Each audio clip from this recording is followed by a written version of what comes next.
to another segment of UnGlum Tribe. I am Blackhawk, and this is Anthony. And today we have some more Danswers for you. Anthony, take it away. All right.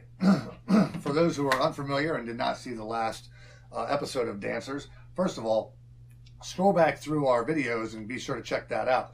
Second, what it is basically I've gone on the internet, or the World Wide Webs, as we like to joke around and call them. The interwebs. And I've found some questions that people have posed on these particular ones come from Yahoo questions. We're going to do it a little bit different than we did the first time. It was kind of a test thing, see how we kind of dug it. And I know I dug it. I don't know how well you did. Yeah, why not? Hopefully you did as well. So we're going to do something a little different. This time I'm just going to pose the question to you directly without any description or any clue as to what anyone else said, who it was, or anything. Okay. And we're just going to kind of let you do your thing. So we're going to start right out of the gate. Right out of the gate. And let you take a swing, hit or miss. Do midgets have night vision? Do midgets have nice night vision? Yes, those little people do. They have night vision. Yes, they do, but they don't want anyone to know. All right, so if you ask them, they're probably going to get pretty offended about it. All right, so I wouldn't suggest asking a little person. Probably not. If they have night vision, especially if they're your friend, if you want to make a quick foe, then yes. I'm curious, what would be the purpose of night vision? I mean, nature as a whole usually gives certain gifts to certain certain people in order to benefit their survival. So how would night vision act as a survival? I don't understand how you don't know this already. You know, back in the time of cavemen, when of course midgets grew up, they were lower to the ground amongst the high grasses, and they needed to be able to see at night for big cats. For big cats. Yes. Right. Because they're closer to the ground, and they're more likely to get eaten, so they have to develop night vision. And by big cats, you mean of the saber-tooth variety. Yes. Yes, of course. Which saber-tooths were already these humongous cats anyway that like dwarfed any large human. I can imagine that would just put them particularly at a very it's a very large disadvantage. So, well, you know, they have to develop some type of adaptation to it, and it was night vision. Of all the things, it was night vision. Yes, absolutely. All right. Absolutely. All right, moving on to the next one. If a 2-year-old hands you a toy phone, should you answer it? Absolutely. This is actually a very good question. Absolutely. Anyone who has kids probably tell you there's a little bit of confusion the first time they answer it. What do I do? Then it becomes apparent as a parent, but for those who are not parents and do not know, or are parents and still haven't answered this question, you say yes? Yes, absolutely. You answer the kid's phone. I don't care if you are a telemarketer answering phones for a living for 10 hours a day. If a child hands you a phone, even though it's plastic, you answer it. See, no, and it's an important call. Realize that. Now, I actually have a follow-up question of my own. Okay. And it's not posed in here. What do you do if someone's on the other line? I think you need to check into a institution of some sort, or maybe get that fixed out. Or you may possibly need a young priest and an old priest. Yes. There might be some poltergeist going on. They have a ghost going on there. This house is clean. All right. When I die and go to heaven, can I still watch anime? There's some twisted folks out there because you know what they're thinking. Yes, unfortunately, I have. And if they're watching that much anime that they're worried about going and watching anime in heaven, I gotta wonder whether or not they actually truly think they're going to heaven. No, there's no anime in heaven. There's no anime in heaven. No, there is just a. What? I was gonna say there's little people with night vision, standing atop soapboxes, acting out day-to-day life on Earth. That's a lot cleaner than what I was going to say. That's a whole lot cleaner than what I was going to say. Dirty-minded fool. All right. moving right along. Where can I buy certified orphan tears? The certified orphan tears. Certified, not just orphan tears. This person wants to buy certified. I mean, they've got to be USDA grade A certified, human orphan tears. Well, you asked the right person because I know where you get them.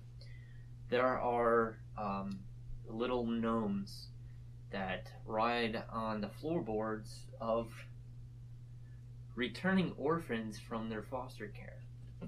Yeah. You know how some kids go out to foster care for, a couple of weeks, kind of like adopting a dog. This is what I'm told. It's just like adopting a dog. And if you don't like the dog, you get to return him. If you don't like the kid, you get to return him too. So I like this premise.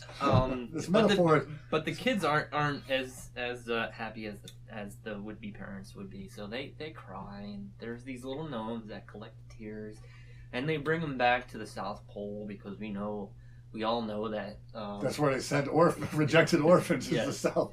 Is the South Pole. Opposite of where Santa stays. Precisely. And then they pack them up by some of the older orphans that some of the older orphans that never got adopted. So the older orphans are performing slave labor, boxing and bottling the tears of the younger rejected orphans. Indeed. And okay, follow-up question again. How do they keep the tears from freezing in the sub-zero temperatures of the Antarctic? You're not going to want to know this one. You're really not. They do have a heating system down there, but they have been able to tap into a source of methane. Oh no. So is this where is this what happens with all the coal, the excess coal that doesn't get used in stockings? No. No. This is another source of methane. Oh goodness gracious! That is being produced on a daily basis down there from all of the gnomes and the older orphan children. Produces methane that later is burned to cool or to warm the frozen orphan. Next question. How do I get rid of the ability to see, hear, and feel ghosts?